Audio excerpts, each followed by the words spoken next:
saya rutinkan jualannya, tahajudnya, duanya, kopiah ba'diyah saya nggak pernah bolong, alhamdulillah. Selama 8 bulan saya tekuni itu nggak ada hasil.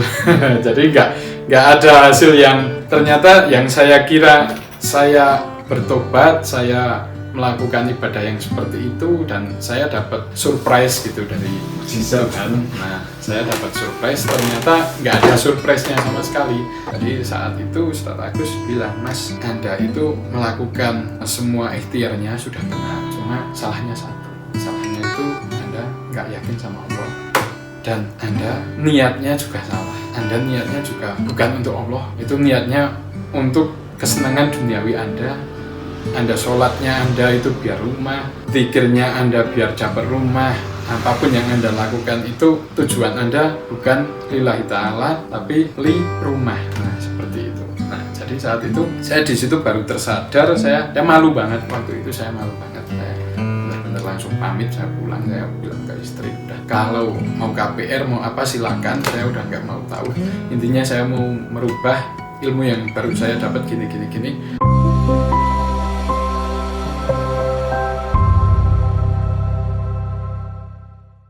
Assalamualaikum warahmatullahi wabarakatuh. Nama saya Alfian Mirza Arisandi. Asal saya dari Wonosobo. Asli saya kelahiran Sakuran, Wonosobo. Dan saat ini saya menetap di Bendolo. Saya bikin beberapa brand namanya Lurus Group. Itu mulai dari air minum, terus ada di motor listrik juga, dan showroom mobil second.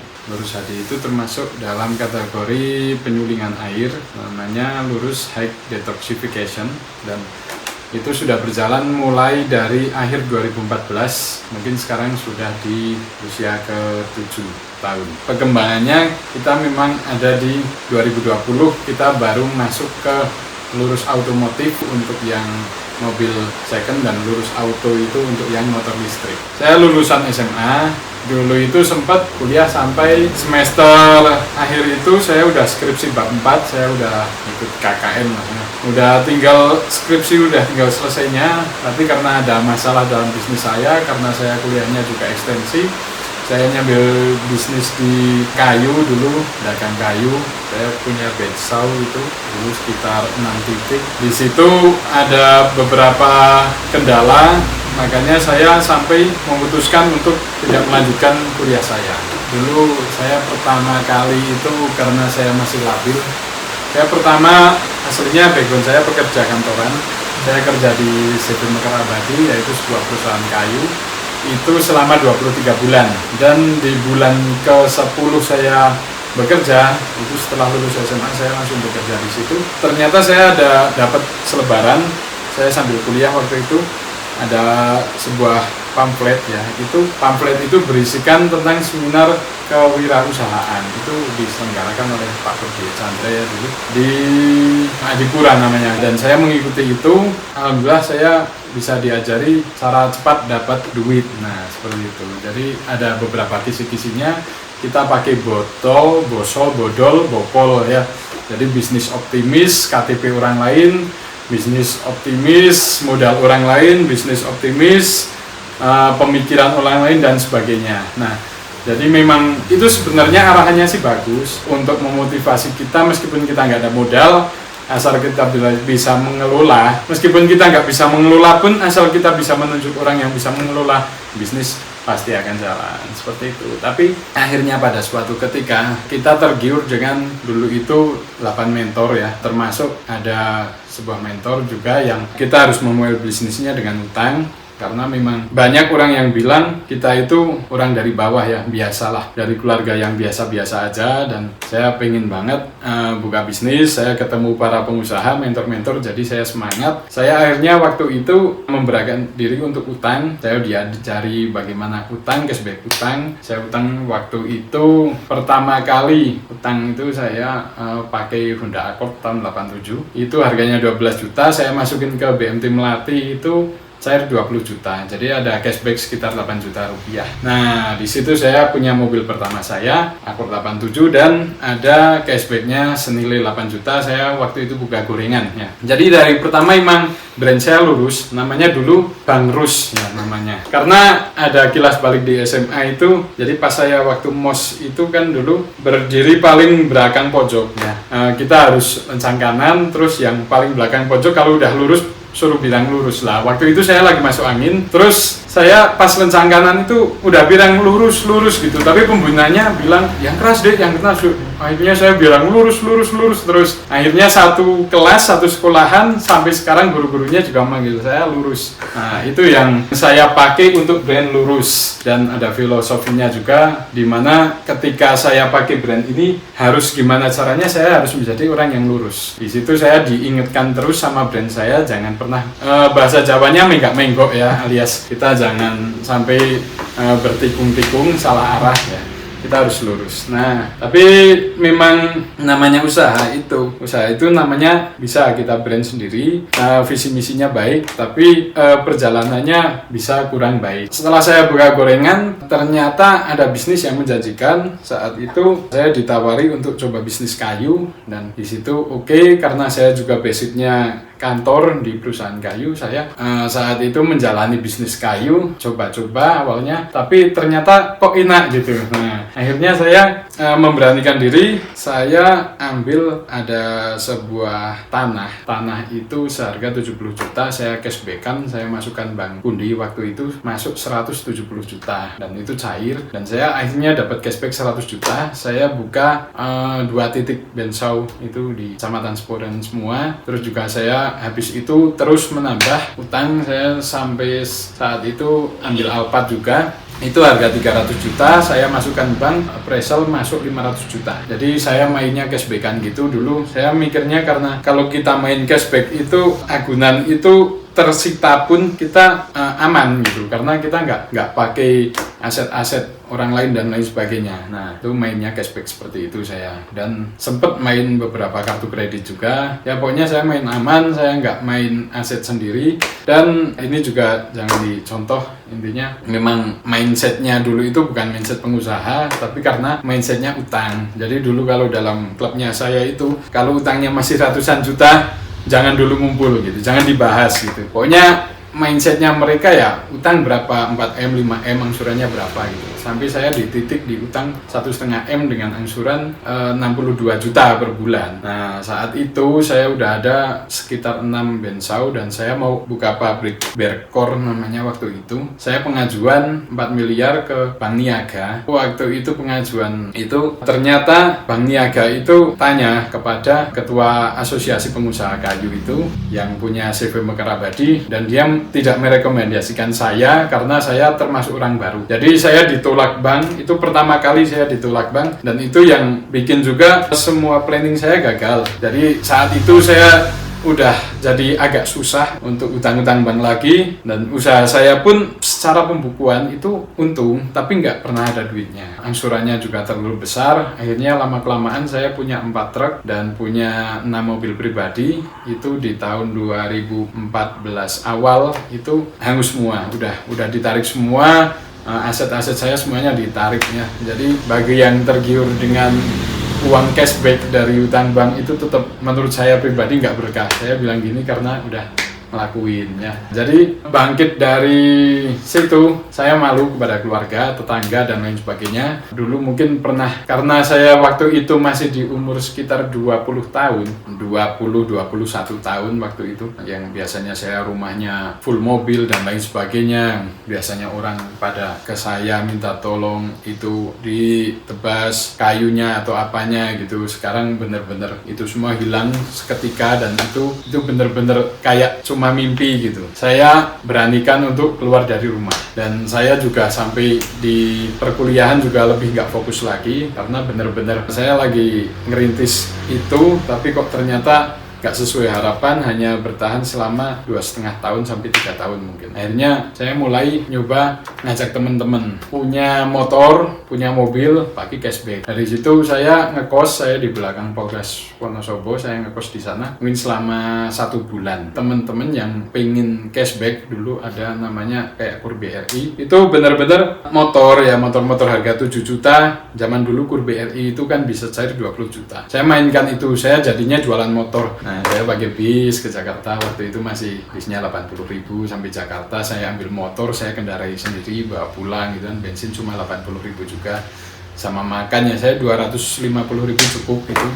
Satu motor saya untung bisa sampai 5 juta. Zaman dulu itu masih nggak seperti sekarang ya, orang nggak tahu OLX dan lain sebagainya. Jadi plat B saya termasuk pemain pertama ya, 2014an pertengahan itu. Saya dari situ ajak teman-teman semuanya untuk bisa masuk Kur BRI. Dari situ saya dapat modal lagi, terus saya bisnis buka kacamata. Jadi kita bawa kayak box itu ke sekolahan-sekolahan, terus ke kantor desa, keliling-keliling, kita sales kacamata. Bilangnya kita memang gratis gitu ya, kita edukasi tentang mata gratis, terus mereka biar pemeriksaan dan lain sebagainya. Nah, kita intinya jualan itu. Alhamdulillah juga berhasil, tapi ada temen yang ternyata juga bawa kabur uang sekacamatanya, seperabot-perabot semuanya. Nah, itu saya juga udah mikir dari situ, kok ini kok susah dijalaninya lagi. Tapi masih ada sisa uang, akhirnya saya bisa kembali karena katanya semua usaha itu akan terasa jelas progresnya kalau kita dapat restu dari orang tua ya, terutama dari ibu. Saya pulang setelah 8 bulan, saya nggak pulang, akhirnya saya pulang, saya minta restu ibu. Saya bukalah yang pertama, Lurus Hadi. Buka itu di rumah dengan modal seadanya, terus mobilnya juga saya beli mobil waktu itu Hijat 1000 harga 6 juta.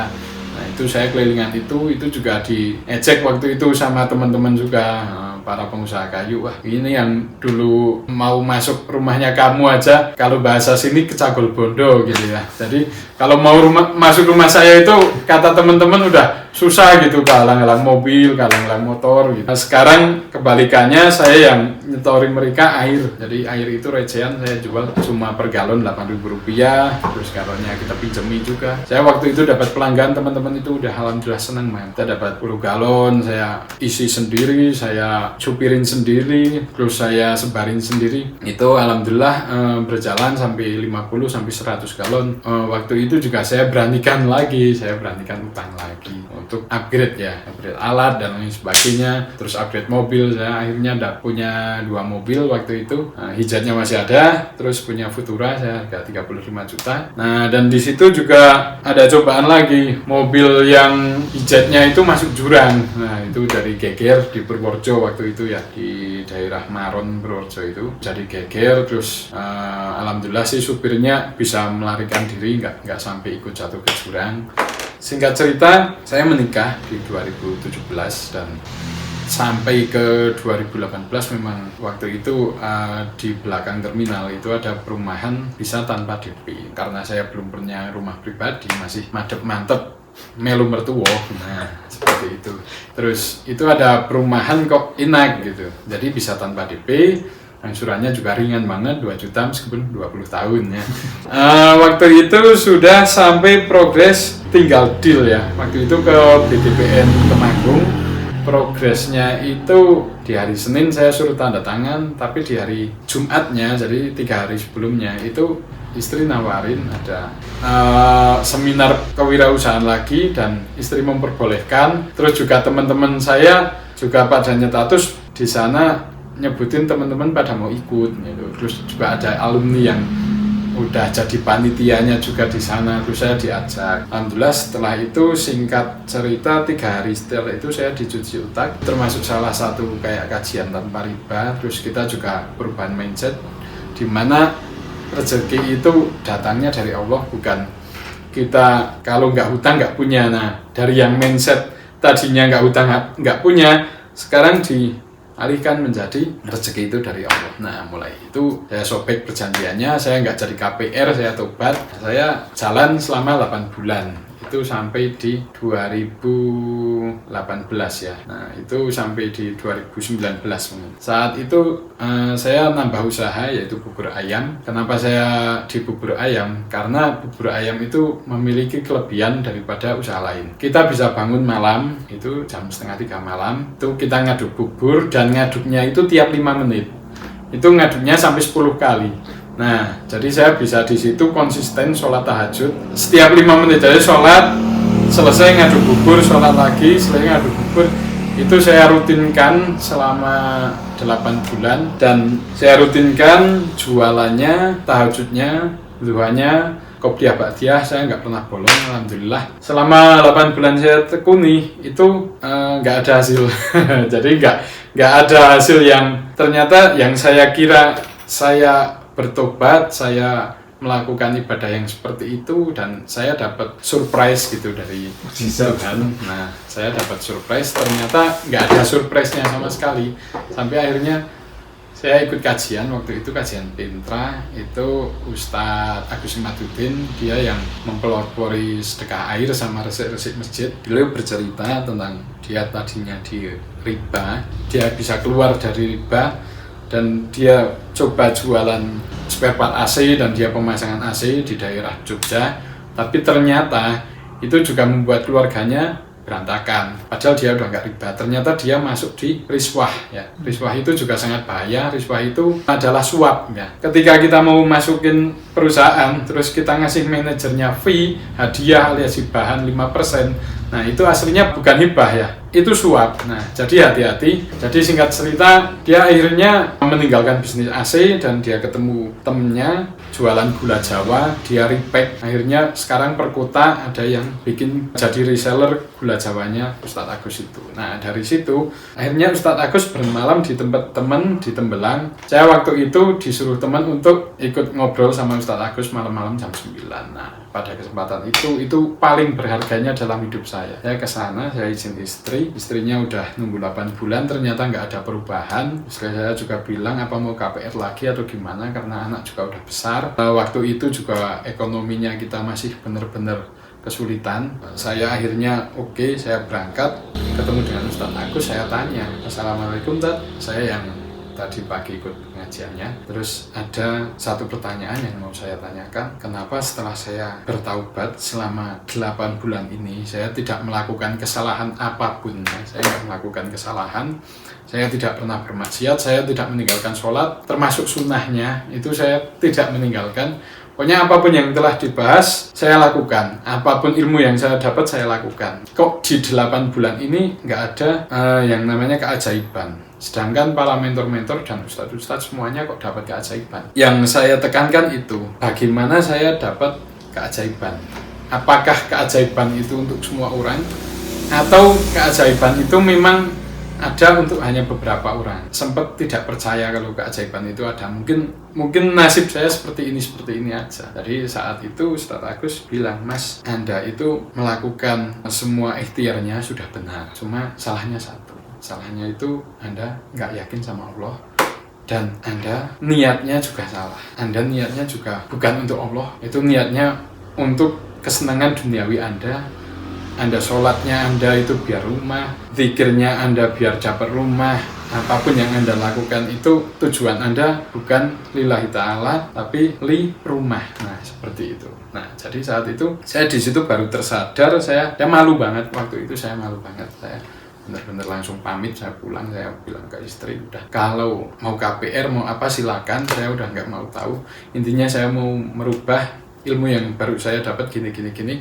Dan singkat cerita, istri setuju, kita rubah mindset lagi, kita rubah niat ya. Ada ibadah itu memang yang harus kita niatkan itu apa. Nah, jadi kalau memang kita untuk memperbaiki nasib, itu memang kita niatnya harus Allah ya, bukan memperbaiki nasib. Mungkin kalau untuk usaha ya kita usaha supaya dapat hasil, tapi untuk ibadah kita harus lillahi ta'ala, seperti itu. Di situ singkat cerita 10 hari setelah itu saya dapat keajaiban pertama saya. Saya dapat kayak warisan gitu, tiba-tiba dari nenek saya itu lewat ibu saya ngasih warisan ke saya tanah yang di samping Pasar Kebek, padahal itu termasuk tanah yang menurut saya harganya lumayan mahal ya. Mungkin kalau saya harus mau beli itu tuh saya harus jualan berapa porsi bubur atau berapa ribu galon gitu. Saya nggak pernah terpikirkan itu, dan itu alhamdulillah semua keluarga dari ibu saya, kakak adik saya semuanya setuju. Nah itu saya kagetnya minta ampun waktu itu, dan saya juga bilang sama ibu yang saya butuhkan rumah bukan tanah. Terus ibu saya bilang ini ada tempat punya pakliknya saya, paman saya itu mau buka toko bangunan 2 lantai, baru selesai 2 lantainya kok nggak kepake. Akhirnya saya suruh pakai sampai saya bisa bangun rumah yang diwariskan itu. Nah, dari situ keajaiban terus terjadi. Akhirnya saya ngumpul modal, malah waktu itu corona. Jadi di usaha bubur nggak jalan, dulu usaha kayak Lamongan itu juga nggak jalan, terus airnya juga nggak jalan, sekolahan apa semuanya tutup. Di situ saya udah kayak terbiasa, ya Allah, Allah pasti akan memberikan jalan yang terbaik, karena ada sesuatu yang di pikiran kita itu nggak bisa dilogika. Nah di situ ada teman saya minta diambilkan mobil. Biasanya dia jualan mobil ambil di Jakarta, tapi waktu itu lockdown, jadi minta ambil dicarikan mobil. Waktu itu namanya Kia Carens, yang tahun-tahun 2004-an gitu. Terus saya coba searching di internet, dan itu ada di Bogor. Nah, Jakarta lockdown tapi Bogor enggak. Dari situ saya masuk ke Bogor. Di situ saya dapat uang lumayan. Kok itu bertubi-tubi. Jadi selama Maret 2020 itu saya laku 7 mobil. Itu saya bukan pedagang mobil, saya tidak pernah mempresentasikan diri saya sebagai penjual mobil, tapi ada aja itu. Temennya bapak mau jual mobil, terus tetangga saya butuh mobil dan lain sebagainya. Itu berturut-turut 7 mobil dalam 30 hari lah. Itu menurut saya hal yang di luar dugaan. Saya juga nggak paham mobil ya kan, udah lama juga nggak pakai mobil, mobilnya mobil angkutan galon paling. Di situ saya alhamdulillah dapat sekitar 25 juta. Nah, saya beranikan di bulan kedepannya saya beli mobil murah. Waktu itu Suzuki S-Team itu sekitar harga 10 juta, itu juga alhamdulillah langsung laku di harga 15 juta. Dan di bulan-bulan berikutnya saya meningkat dari Juni itu sampai sudah 10 mobil, terus Agustus itu sudah ke 15 mobil, terus sampai Desember saya bisa 20 mobil per bulan. Di saat itu saya udah mulai kewalahan, saya rekrut tim juga, terus alhamdulillah yang tanah itu juga saya udah hangutkan, terus saya juga bisa buka showroom mobil juga. Saya waktu itu juga belum ada tempat yang memadai, saya taruh di terminal aja selama mungkin 1 tahun lebih itu.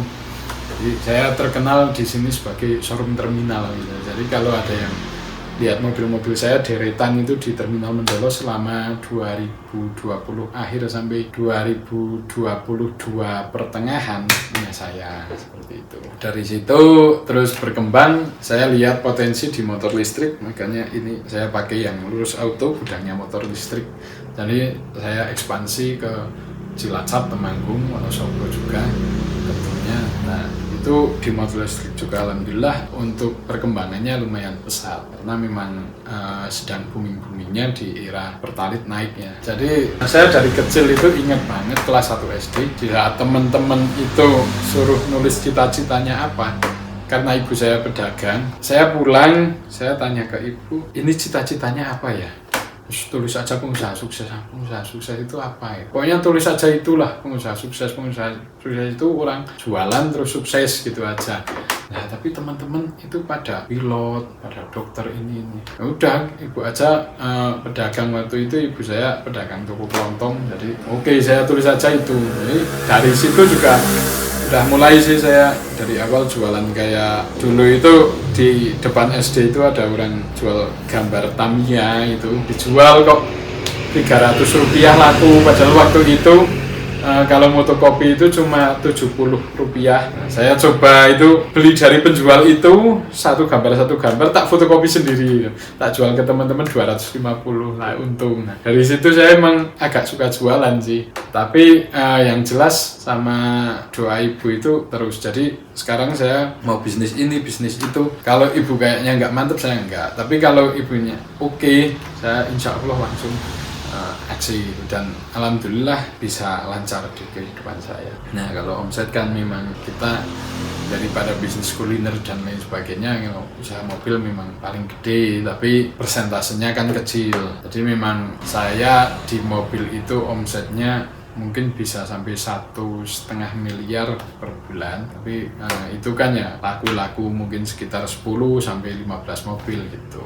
Kalau lagi rame ya bisa sampai di atas 2M bisa. Untuk motor listrik itu kita juga mainnya, kita mengelola beberapa reseller juga, buka stand dan lain sebagainya. Menurut saya juga hal baru karena karyawan kita juga jadi banyak ya, yang tadinya di mobil cuma beberapa, tapi ternyata di motor listrik ada yang talent, ada yang di lapangan dan lain sebagainya. Toko yang Wonosobo ini kita penjualannya minim 30 unit per bulan, sekitar di 400 jutaan. Perkembangannya ini memang sekarang udah mengarah ke online ya. Kita akan kayak pemasangan air minum itu yang tadinya kita nggak pernah pakai Facebook Ad, nah itu mau kita mulai pakai Facebook Ad. Terus di motor listrik juga sama, untuk kita lebih mengembangkan orang-orang yang tidak terjangkau areanya. Motor listrik ini kan juga tidak memakai CC, jadi dia untuk pengantaran ke luar pulau pun itu lebih murah daripada motor biasa, karena motor biasa itu yang dihitung CC, kalau ini yang dihitung berat udah kayak elektronik biasa. Tapi dan untuk di mobil juga kita udah mulai di YouTube, karena banyak YouTuber itu jualan mobil ternyata juga laris lewat YouTube, dan saya melakukan itu sih baru-baru saja ini, dan belum mulai fokus. Tapi di 2023 ini intinya kita akan lebih fokuskan di online, karena memang senjatanya kita sekarang promosinya semua orang pakai HP, pakai kuota, kita online semuanya. Bisnis itu yang paling penting itu satu, relasi, dan gimana cara kitanya bangun relasi. Saya ada beberapa investor yang saya tidak kenal sebelumnya, semuanya orang asing. Bisa dibilang ada beberapa investor ini bukan keluarga saya, dan saya nggak kenal itu secara bertahap lama banget, itu enggak. Ada yang saya kenalan sekali, langsung saya dapat investor, ada yang 1.400.000.000 dan lain sebagainya. Menurut saya, kuncinya itu kalau kita belum punya relasi dengan orang, berrelasilah dengan Allah, maka Allah akan menyambungkan kita dengan relasi-relasi kita yang harusnya kita aslinya secara logika sih kita kesana kemari, kita membranding diri kita, ayo jadi investor kita dan lain sebagainya. Tapi ternyata caranya nggak gitu. Ternyata memang caranya tinggal kita pendekatan ke Allah, nanti Allah secara sengaja atau tidak sengaja itu akan mempertemukan kita. Yang kedua, bantulah orang lain. Saya ketemu sama investor saya yang mungkin sampai 1,5 M sekarang. Itu uangnya itu ada di saya. Itu gara-gara saya nolong teman. Jadi teman saya waktu itu dia bikin mie ayam mentah itu yang di packing biasa lah, itu 4.000-an mungkin ya, 3.000-an. Waktu itu saya juga lihat status WA-nya dia, terus saya bilang sama dia, Mas, kalau mau laris, ayo tak ajak ke tempat teman sekalian kesini bawa 4 pieces mie ayamnya gitu. Terus saya bilang sama dia, saya punya kakak kelas, terus saya nggak pernah hubungan sama dia, tapi saya punya nomor HP-nya. Kalau mau ayo sekarang kita ketemuan, tak teleponin. Saya pengen bantu jenengan agar mie ayamnya itu packingnya lebih bagus lagi, harganya menarik, tapi tetap diterima pasar meskipun harganya dinaikkan. Karena saya ada temen, dia jualan mie ongklok ya, makanan khas Wonosobo, itu jualnya juga udah agak tinggi tapi laris. Se-Indonesia dia pengirimannya tiap hari sampai omsetnya bisa dibilang tinggi sekali. Saat itu juga saya sama temen ke kota, ayo Mas, tak ajak ke sana, dan dia itu ternyata lagi ngobrol sama temennya satunya. Jadi si A ini yang mau saya datengin, ternyata si A ini lagi ngobrol sama si B. Di sana kita berempat duduk bareng. Si B itu akhirnya tanya ke saya, Mas Alfian usahanya apa? Saya bilang aja saya di mobil. Padahal waktu itu saya maklar mobil ya hitungannya. Saya baru punya mobil satu, itu pun mobil butut ya. Saya bilang, ya Mas, saya di mobil, saya jualan mobil, sementara yang saya tekuni ini. Dia tiba-tiba bilang, ayo Mas, habis ini ke rumah saya ada uang 300 juta tapi cash, silahkan mau buat beli mobil apa. Dia itu nyimpen nomor saya juga belum pernah, mungkin ketemu aja belum pernah, dan ke rumah saya belum pernah, tapi dia udah yakin sama saya, dia ngasih 300 juta secara cash. Saya yang aslinya nolong temen untuk dia bisa packing mie-nya, ternyata saya yang ditolong Allah, saya dikasih investor yang dia itu kayak nggak butuh uang gitu. Jadi dia memang uangnya nggak pernah di bank, jadi dia ada uang berapapun selalu ada cash di rumah, dan saya disuruh untuk muter. Nah dari saat itu juga dia nambah terus teman saya juga tiba-tiba, saya cuma nyetat juga mobil ini itu ada yang Mas saya invest 100 gimana, Mas saya invest 500 gimana. Nah, investor itu berdatangan tanpa saya membuat pengumuman gitu, tanpa saya menjelaskan siapa diri saya kepada mereka. Nah, jadi seperti itu. Mungkin menurut saya gitu, yang paling utama, paling penting berhubunganlah dengan Allah ya, habluminallahnya itu ditingkatkan lagi dan niatnya juga harus lurus ya. Nah, nanti habluminanasnya biar Allah yang selesaikan. Ya, semua teman-teman jangan lupa subscribe, like, dan komen channel Titik Balik. Dan jika channel ini bermanfaat, share-nya berulang-ulang kali aja. Kalau perlu setiap hari di-share gitu, nggak apa-apa. Oke, ya terima kasih. Wassalamualaikum warahmatullahi wabarakatuh.